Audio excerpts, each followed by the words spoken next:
যে বিভাজনের কথা বলছেন বা সরকারের প্রতি অনাস্থার কথা বলছেন, বড় একটি দল বিএনপির সরকারের প্রতি একটি অবিশ্বাস তৈরি হয়েছে। কারণ তাদের নেতাকর্মীরা বা নেতারা যেটি বলছেন যে সরকারের পৃষ্ঠপোষকতায় একটি দল তৈরি হচ্ছে, যেটি তারা ভালোভাবে নিচ্ছেন না। এটি তো অস্বীকার করার কারণ নেই।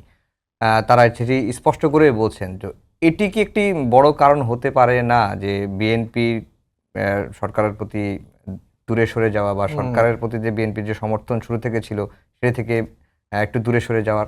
না, আমি আপনার এই যে কথাটা এটার সাথে একদমই একমত করছি না। সরকারের পৃষ্ঠপোষকতায় কিভাবে একটি দল হচ্ছে? জাতীয় নাগরিক কমিটি সম্পূর্ণ এটা আমার কথা না, বিএনপির নেতারা হ্যাঁ, বলছেন। বিএনপি নেতারা। তাদের মানে আমাদের একটি প্ল্যাটফর্ম, একটা অভ্যুত্থানের প্ল্যাটফর্ম এবং আমরা কিন্তু সবাই বৈষম্যবিরোধী ছাত্র আন্দোলনের ব্যানারে কিন্তু আমরা এই আন্দোলনে অংশগ্রহণ করেছি। এবং যারা আমরা আমাদের ব্যাক এন্ডে ছিলাম বা আমরা আসলে ছাত্র নই, তারা কিন্তু আমরা 4 আগস্টে আমাদের নাগরিক কমিটি গঠন করার একটা প্রক্রিয়া ছিল। কিন্তু সে জায়গা থেকে আমরা মনে করেছিলাম যে না, আমরা যখন দেখলাম আর কি হাসিনা পালিয়ে যায়, তখন আমরা মনে করলাম যে নতুন বাংলাদেশের জন্য আমরা সব রকম দল মত নির্বিশেষে সব রকম মানুষের একটা জায়গা নিশ্চিত করে আমরা একটা নাগরিক কমিটি তৈরি করি। এবং সেই জায়গাটা ছিল যে আমরা একটি রাজনৈতিকভাবে সচেতন জনগোষ্ঠী করে তুলব। এবং সেভাবেই আমরা ফরমেশনের দিকে এগিয়ে যাচ্ছিলাম।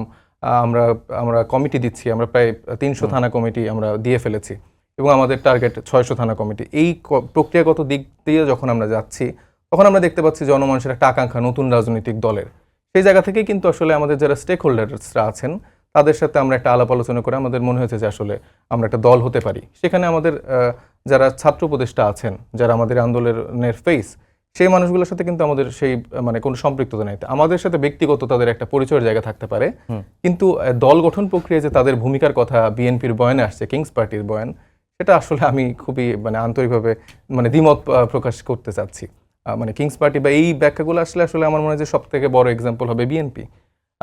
আমাদের জিয়াউর রহমান সাহেব মানে পাওয়ারে থাকাকালীন সময় কিন্তু তাদের মানে দল গঠনের ব্যাপারগুলো ঘটেছিল। তো সেক্ষেত্রে এই কথাগুলো আসাটা একদমই মানে আমার কাছে মানে বেমানান মনে হয়। আর এই ক্ষেত্রে সরকারের সাথে যে দ্বিমতের জায়গাটা আপনি বললেন, সেই জায়গাটাতেও আমি মনে করছি না যে আসলে এইটাই একমাত্র কারণ। তাদের কারণটা হচ্ছে যে ছাত্ররা আন্দোলন করেছে, জাস্ট 1-2 মাসের মধ্যে কখন তাদেরকে মানে ক্ষমতার মসনদে বসিয়ে দিবে, হয়তোবা তাদের এক্সপেকটেশন এরকম ছিল।